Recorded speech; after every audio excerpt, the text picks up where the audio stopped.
ہم دونوں اندر چلی گئی۔ ڈیرا بہت بڑا تھا، ہم کمروں کی پچھلی سائڈ پہ چلی گئی۔ جس طرف آوازیں آ رہی تھی کافی دیر ہم وہاں لگے پودوں کے پیچھے چھپ کے بیٹھی رہی۔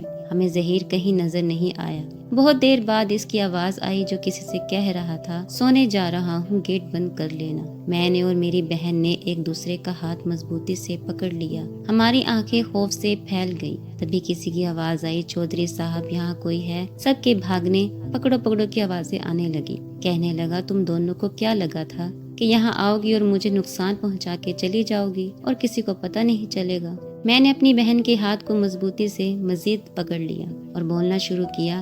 میں نے کہا کہ آخر کیا بگاڑا ہے ہم نے اس کا جو وہ ہمارے پیچھے پڑ گیا ہے۔ اس نے ہنسنا شروع کر دیا۔ ایک لمحے کے لیے تو مجھے اس کے ذہنی مریض ہونے کا گمان ہوا۔ کہنے لگا، شیشہ نہیں دیکھتی؟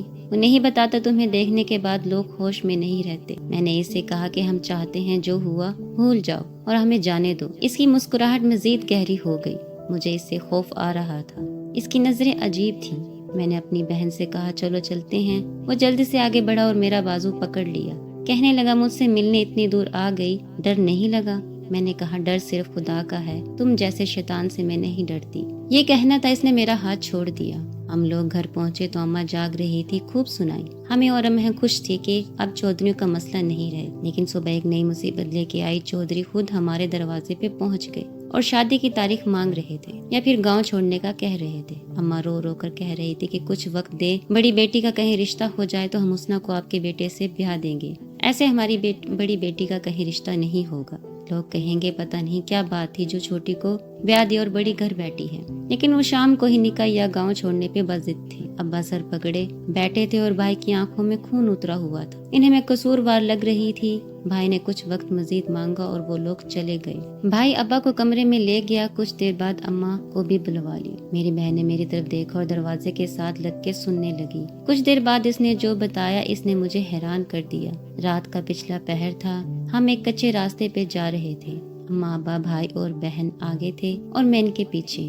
ہم سب یہ گاؤں چھوڑ رہے تھے۔ یہاں سب کچھ ان سب کو میری وجہ سے چھوڑنا پڑا کیونکہ بھائی اب اس گاؤں میں رہ کے گاؤں والوں کی باتیں نہیں سن سکتا تھا۔ لوگ کہتے تھے تمہاری بہن نے بڑی اونچی اسامی پھنسا لی ہے۔ کوئی کہتا ہے کب سے چکر چل رہا تھا جو ظہیر نے اپنے باپ کو منا لیا۔ ظہیر کو سب جانتے تھے کسی کماش کا آدمی تھا، لیکن پیسہ سارے عیب چھپا دیتا ہے۔ امیروں کی امیری ان کے عیب نہیں دیکھنے دیتی۔ ہم شہر آ گئے تھے۔ یہ بھائی کے دوست کا گھر تھا، وقتی طور پر یہیں رہنا تھا۔ وہ اکیلا شخص تھا، پڑھائی کے لیے یہاں کرائے پر رہ رہا تھا۔ وہ اور بھائی اسی گھر میں رہتے تھے۔ اماں ابا مجھ سے بات نہیں کرتے تھے اور بھائی سارا دن نوکری کے لیے دھکے کھاتا۔ محلے سے ایک دن ایک خاتون آئی۔ اس نے ہمارے حالات دیکھے تو اماں سے کہا، یہاں قریب ہی ایک فیکٹری ہے، وہاں ہر بچوں کے کھانے کی چیزیں پیک کی جاتی ہیں۔ تم ماں بیٹیاں اگر چاہو تو میں وہاں لے جاؤں گی، مزدور بھی مناسب ہے اور دوسری بات وہاں سب عورتیں ہی ہیں۔ اندھا کیا چاہے دو آنکھیں۔ اماں نے فوراً حامی بھر لی۔ دوسرے دن اماں اور ہم دونوں بہنیں اس عورت کے ساتھ وہاں چلی گئیں۔ ان لوگوں کو 2 لوگوں کی ضرورت تھی۔ میں نے اماں سے کہا مجھے رکھوا دیں، آپ رہنے دیں، لیکن اماں نہ مانی۔ کام بھی آسان تھا اور مزدوری بھی مناسب تھی، لیکن اب اماں کو مجھ پہ بھروسہ نہیں رہا تھا۔ وہ شام ہماری زندگی میں بھی شام ہی بن کے آ گئی تھی۔ اماں اور حفصہ ابھی نہیں آئی تھی۔ ابا کی طبیعت خراب ہو گئی تھی۔ میں اکیلی تھی گھر پہ۔ بھائی تو پہلے ہی رات کو آتا تھا۔ مجھے سمجھ نہیں آ رہی تھی کیا کروں۔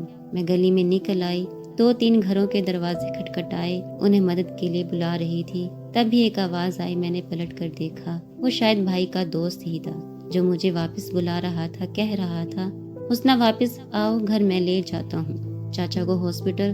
وہ یقیناً گھر پہ دیکھ چکا تھا ابا کی حالت کو۔ پچھلے 1 گھنٹے سے آپ اندر تھے، ڈاکٹر آ جا رہے تھے، کوئی کچھ بتا نہیں رہا تھا۔ میں مسلسل رو رہی تھی جب وہ میرے پاس آئے اور کہا کہ رو نہیں، دعا کرو، آپ کے ابا ٹھیک ہو جائیں گے۔ میں نے روتی آنکھوں سے اوپر دیکھا۔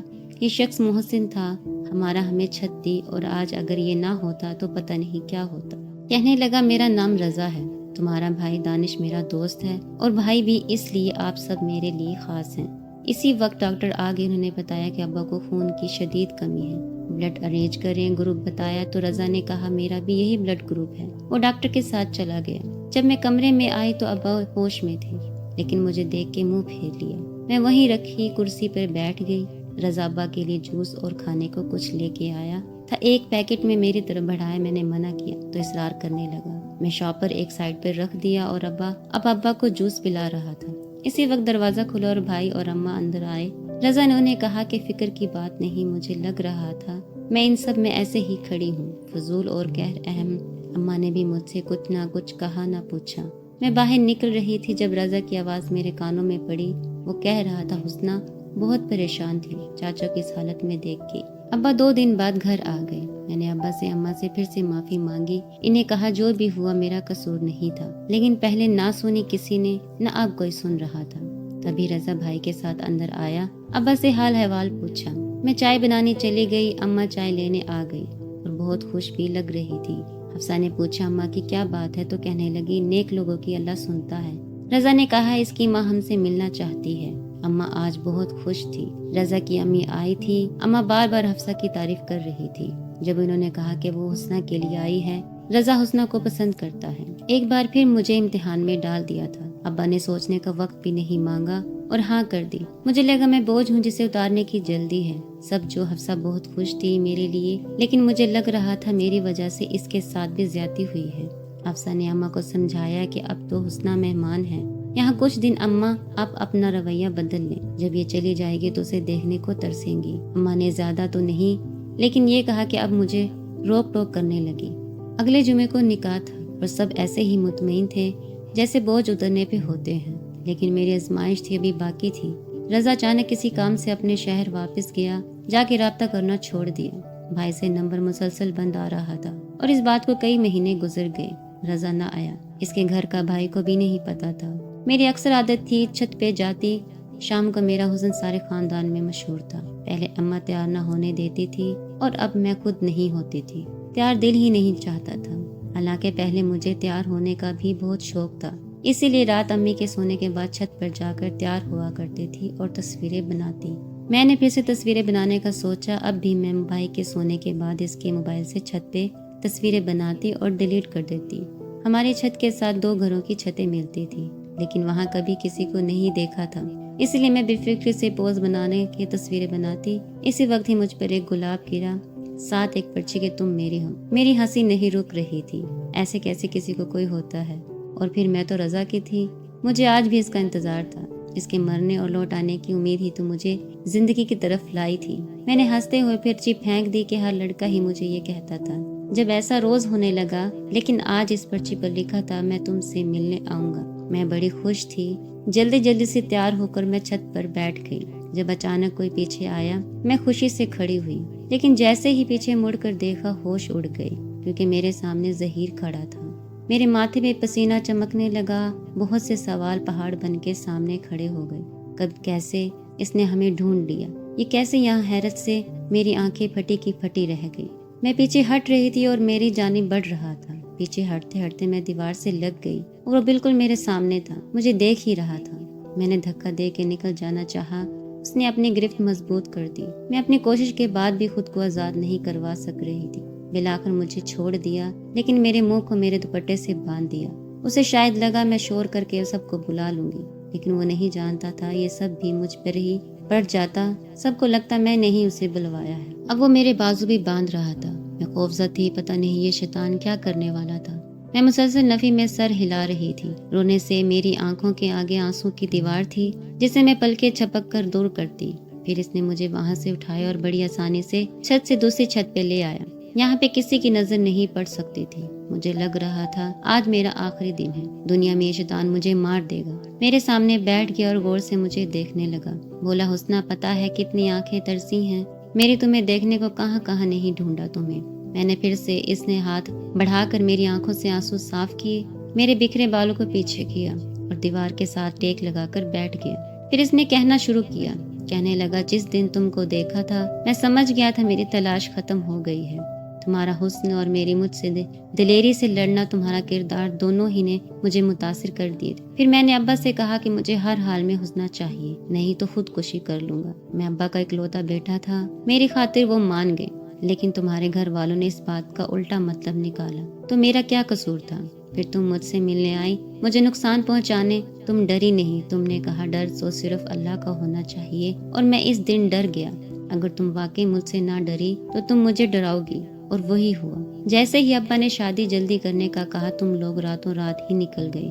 صرف گاؤں والوں کی وجہ سے یہ بھی نہیں سوچا، اگر ہم سے رشتہ داری ہوتی تو کسی کی مجال نہیں تھی، تم لوگوں کو میلی آنکھ سے بھی دیکھتا کوئی۔ کہنے لگا منہ کھول رہا ہوں، لیکن قسم ہے تمہیں اللہ کی جو اپنا اور میرا تماشا بنوایا۔ اس نے میرا منہ کھول دیا، ہاتھ ابھی بھی بندے تھے۔ میں نے اسے بتایا مجھے نفرت ہے تم سے۔ کہنے لگا اتنی محبت ہے میرے دل میں، جس دن جان جاؤ گی نفرت بھول جاؤ گی۔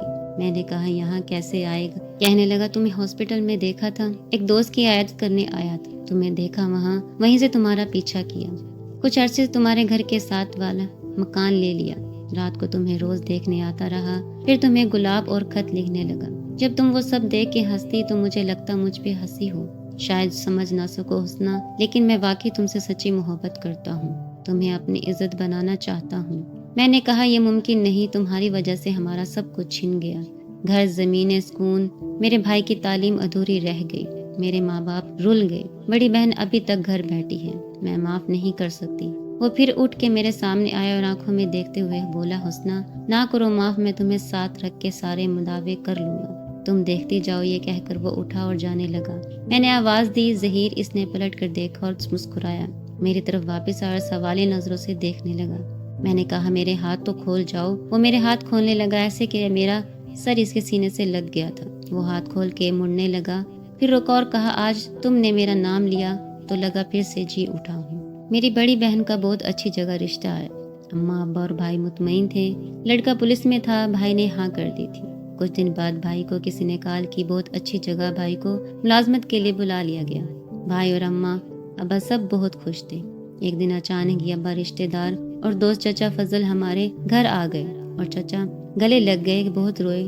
چچا نے فضل نے بتایا کہ گاؤں والے تمہیں آج بھی یاد کرتے ہیں، اپنی مٹی اپنی ہوتی ہے، لوگوں کو اور کوئی کام نہیں ہوتا جو ہماری باتیں کرتے رہیں۔ چاچی نے بہت اصرار کیا کہ واپس آ جاؤ۔ ابا نے چودھریوں کا پوچھا، اس نے بتایا کہ اب چھوٹے چودھری کے ہاتھ میں ہیں سارے معاملات۔ باپ بھی اچھا تھا لیکن بیٹا باپ سے زیادہ بھلا آدمی ہے، گاؤں والوں کے لیے بڑے کام کر رہا ہے، گاؤں کی سڑک بھی پکی کرا دی، بچوں کے لیے اسکول بنوایا، ڈسپینسری بھی، اب بڑی سہولتیں ہیں گاؤں میں۔ ابا ابھی بھی کشمکش میں تھے، بھائی سے مشورہ کرنے کا کہا۔ گاؤں آتے ہی ابا اماں خوش ہو گئے۔ میں سوچ رہی تھی کچھ سفل حاصل ہوتے ہیں، کسی کی دعائیں اور سچی لگن نے کچھ بدلنے نہیں دیا تھا، جہاں سے چلے وہیں آ گئے تھے۔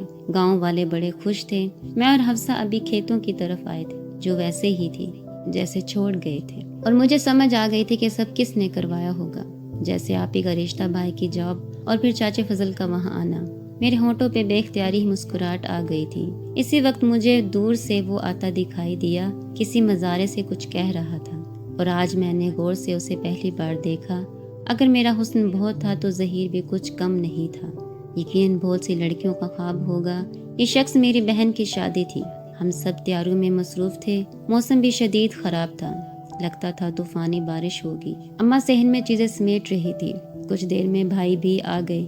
بھائی نے بتایا میرا جھگڑا ہوا کسی سے، وہاں چودھری ظہیر گزر رہا تھا، مجھے دیکھ کے میری طرف آیا، بچ بچا کر باتیں کرواتے ہی اسے کافی چوٹ لگ گئی ہے۔ اماں سے کہا کہ حویلی چلو، چل کے پتہ کریں۔ جب وہ لوگ واپس آئے تو بہت مطمئن نظر آ رہے تھے۔ بھائی شرمندگی سے آنکھیں نہیں اٹھا رہا تھا۔ مجھے سمجھ آ گئی تھی آج ظہیر نے انہیں سمجھا دیا تھا۔ ہم دونوں بہنوں کی شادی ایک دن ہی رکھی گئی تھی۔ وہ بار بار میری تعریف کر رہی تھی، اور جب ظہیر کو دیکھا تو کہنے لگی آج تو تم اس کے سامنے کچھ بھی نہیں ہو۔ اس کا دولہا بھی بہت پیارا تھا، اور اس دن پتہ چلا وہ ظہیر کا کزن ہے اور دوست بھی۔